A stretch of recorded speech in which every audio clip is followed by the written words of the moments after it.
की आयुष्यभर जे कमवलंय ते ह्या शो मध्ये घालवण्यासाठी?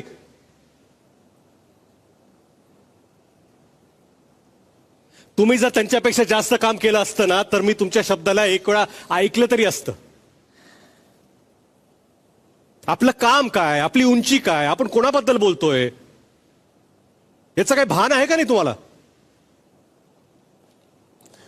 बोलणं तर बोलणं आणि त्याच्यावरती तुमची ऍक्शन्स. त्या आर्याने ठरवलं निकीच्या कॅप्टन्सीमध्ये तिला त्रास द्यायचा. का? कारण निकीने असं ठरवलं होतं की दुसरं कोणी कॅप्टन झालं तर मी त्रास देणार आहे. आणि निकीने हे पूर्वी केलेलं पण आहे की पूर्वीच्या कॅप्टनला त्रास द्यायचा. यात तुमचं घेणं देणं काय होतं? तुम्ही का वाईस कॅप्टन आहात का? नाही ना. निकीचे असिस्टंट आहात तुम्ही.